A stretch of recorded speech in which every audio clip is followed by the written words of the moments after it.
Just एक कल्पना करा, तुम्ही जेवण करताय आणि तुमच्या जेवणातून मिरचीच गायब झाली तर? वडापाव, मिसळ, पाणीपुरी, भेळ, चायनीज, बिर्याणी, अगदी आपल्या घरची साधी आमटी सुद्धा कशी लागेल सांगा. तिखटपणा नसलेलं जेवण म्हणजे जसं काही जीवच नसलेलं अन्न. पण तुम्हाला हे माहिती आहे का की जिच्याशिवाय भारतीय जेवणाची कल्पनाही करता येत नाही, ती लाल चटक मिरची खरं तर भारतातली नाहीच आहे. हजारो किलोमीटर दूर अमेरिकन खंडातून आलेली ही वनस्पती काहीशे वर्षात इतकी भारतीय झाली की आज ती आपल्या संस्कृतीचाच एक भाग वाटते.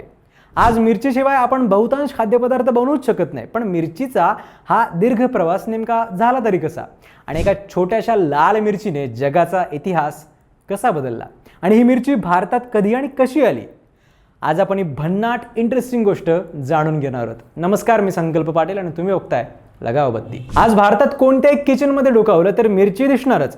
हिरवी मिरची, लाल तिखट, ठेचा, लोणचं, मसाले, चटण्या, सगळीकडे मिरची आहे. इतकंच नाही तर आपल्या भाषेतही मिरची आली आहे. तिखट मिरची, कशी मिरची लागली, झणझणीत उत्तर दिलं, बोललेलं झोंबलं, अशा अनेक म्हणी आपण सहज वापरतो. पण आश्चर्य म्हणजे काही हजारो वर्षांपूर्वी भारतात मिरची अस्तित्वातच नव्हती. त्यावेळी भारतीय लोक तिखटपणासाठी काळी मिरी, पिंपळी, अद्रक आणि मोहरी यांचा वापर करायचे. म्हणजे आज जसं लाल तिखट वापरलं जातं तसंच काहीच नव्हतं. मग मिरची आली तरी कुठून? तर याचं उत्तर मिळतंय मध्य आणि दक्षिण अमेरिकेत. आजचं मेक्सिको, पेरू आणि बोलिव्हिया या भागांमध्ये सुमारे 6 ते 7 हजार वर्षांपूर्वीपासून मिरचीची लागवड होत होती. ॲझ्टेक आणि माया संस्कृतीतले लोक मिरची रोजच्या जेवणात वापरत होते. बरं, फक्त चवीसाठीच नाही तर औषध म्हणूनही तिचा उपयोग केला जायचा. सर्दी, जखमा, शरीरात उष्णता निर्माण करणं, अशा अनेक कारणांसाठी मिरची महत्त्वाची मानली जात होती. आता या गोष्टीत येतं एक प्रसिद्ध नाव, क्रिस्टोफर कोलंबस. 1492 साली तो भारत शोधण्यासाठी निघाला होता, कारण त्या काळात भारतातले मसाले, विशेषतः काळी मिरी यांची युरोपमध्ये प्रचंड मागणी होती. पण इतिहासातली सर्वात मोठी चूक त्याच्याकडून झाली. भारतात येण्याऐवजी तो अमेरिकन खंडात पोहोचला.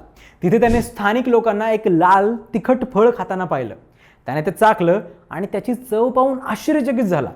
त्याला वाटलं हीच कदाचित भारतात मिळणारी मिरी असावी, म्हणून त्याने रेड पेपर असं नाव दिलं. गंमत म्हणजे ती गोष्ट काळ्या मिरीशी अजिबात संबंधित नव्हती. कोलंबस ही मिरची युरोपमध्ये घेऊन गेला. त्यानंतर पोर्तुगीज आणि स्पॅनिश व्यापाऱ्यांनी तिचा प्रसार जगभर सुरू केला. 1498 मध्ये वास्को द गामा भारतात आल्यानंतर पोर्तुगीजांनी गोव्यात व्यापार सुरू केला आणि 16व्या शतकात त्यांनी मिरची भारतात आणली. गोवा हे भारतातल्या मिरचीच्या प्रवासाचं पहिलं मोठं केंद्र ठरलं.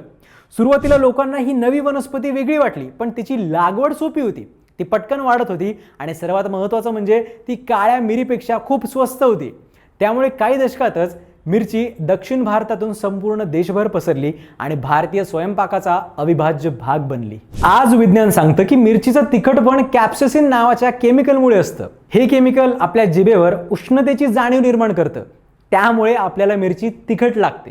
गंमत म्हणजे मिरची प्रत्यक्षात जीभ जाळत नाही, पण मेंदूला तसं वाटायला भाग पाडते. म्हणूनच तिखट खाल्ल्यावर घाम येतो, डोळ्यात पाणी येतं आणि तरीही अनेकांना पुन्हा पुन्हा तिखट खावंसंच वाटतं. बरं, ही मिरची किती तिखट आहे हे मोजण्यासाठी स्कोविल स्केल वापरलं जातं, हे तुम्हाला माहिती आहे का? या स्केलवर जितका जास्त आकडा तितकी जास्त तिखट मिरची. भारतातल्या ईशान्य भागात मिळणारी भूत जोलोकिया ही जगातल्या सर्वात तिखट मिरच्यांपैकी एक मानली जाते. तिचा स्कोविल स्कोअर 10 लाखांपेक्षा सुद्धा जास्त असू शकतो. एवढी तिखट की तिचा वापर काही वेळा आर्मीच्या स्मोक बॉम्बमध्ये आणि सेफ्टी रिलेटेड प्रयोगांमध्ये करण्यात आला आहे. भारतात आज शेकडो प्रकारच्या मिरच्या पिकवल्या जातात. आंध्र प्रदेशची गुंटूर सन्नम, गोव्याची खोला मिरची, नागालँडची नागा मिरची, केरळची कंठारी मिरची, प्रत्येकाची चव, रंग आणि तिखटपणा वेगळा आहे. भारत हा आज जगातल्या सर्वात मोठ्या मिरची उत्पादक देशांपैकी एक आहे. आंध्र प्रदेश, तेलंगणा, महाराष्ट्र, कर्नाटक, मध्य प्रदेश आणि राजस्थान या राज्यांमध्ये मोठ्या प्रमाणावर मिरचीची शेती केली जाते. अनेक शेतकऱ्यांसाठी ती महत्त्वाचं नगदी पीक आहे. पण मिरचीचा वापर फक्त स्वयंपाकापुरता मर्यादित नाहीये.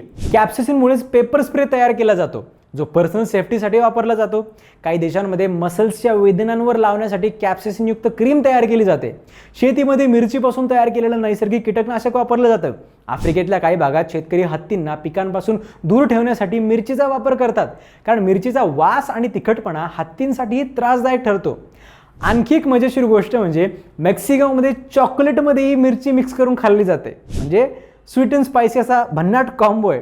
भारतात सुद्धा नाही का मिरचीशिवाय मिसळ, वडापाव, पावभाजी, भेळ, रस्सा, ठेचा किंवा अगदी साधी भाजी सुद्धा आपल्याला अपुरी वाटते. म्हणूनच विचार करा की जी मिरची भारतात फक्त काही 100 वर्षांपूर्वी आली आहे ती आज भारतीय ओळखीचा भाग बनली आहे. आज ती फक्त एक मसाला नाही आहे, तर आपल्या चवीची, आपल्या संस्कृतीची आणि आपल्या स्वयंपाकाची ओळख आहे. अमेरिकन खंडातून सुरू झालेला हा प्रवास आज प्रत्येक भारतीयाच्या ताटापर्यंत येऊन पोहोचला आहे. आणि म्हणूनच पुढच्या वेळेस जेव्हा तुम्ही हिरवी मिरची किंवा लाल तिखट खाल तेव्हा लक्षात ठेवा, त्या छोट्याशा मिरचीमध्ये हजारो वर्षांचा इतिहास, विज्ञान, व्यापार आणि संस्कृती दडलेली आहे.